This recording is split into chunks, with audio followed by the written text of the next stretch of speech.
Some people just want to see a whole bike that was dipped in chrome and stretched out. We just won't go there. You got to be able to ride what you build. To spend, you know, some of these people invest 30 to 60 grand in these bikes, and when you do that kind of money and you can't ride it, to me, is you might as well buy die-cast vehicles and put them in a glass cabinet. You know, it's a little cheaper that way.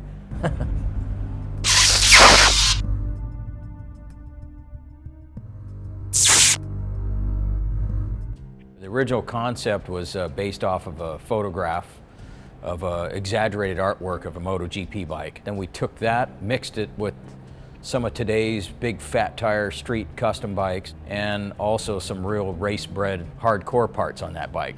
And I think we successfully pulled that off. One year I was at MotoGP and we saw these cartoon drawings that they sell in a booth, and with the riders, and the bikes looked all funny, you know, big in the back and slammed in the front. So we thought it'd be a good idea to try to make one of those come to life. We wanted to blend both worlds together. We wanted to throw spokes at it. We thought it'd be cool. We've always wanted to do it. You don't see it on sport bikes. The spoke wheels, that's just our Harley, and it's our way of slapping the sport bike industry in the face with just putting some spoke wheels on this thing, and I think it did really well. We had them powder-coated black.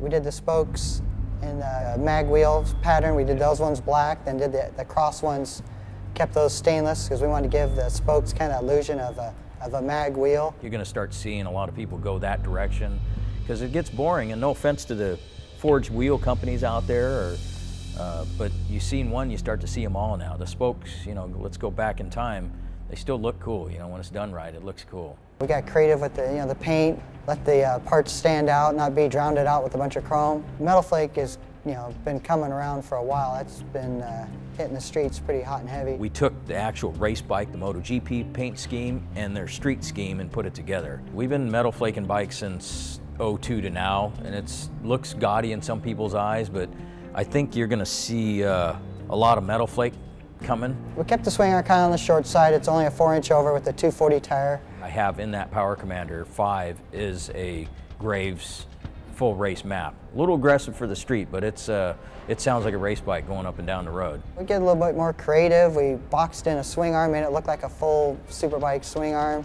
We do a lot of dyno works. We've played with the areas of where to put that nozzle and found it best to spray right over the air temperature sensor that's actually inside the air box, because it's just more instant. The injection system picks up on that, enriches the system up. Keeping them a little bit more rideable. We just believe in building stuff you can ride. Every bike that we built and showed, even placing #1 in a lot of shows, you can ride the bike. And this R1 is more than functional. It's given up a little bit of the handling characteristics of an R1, but when you look at it, the trade-off is well worth it. The bike is just stunning.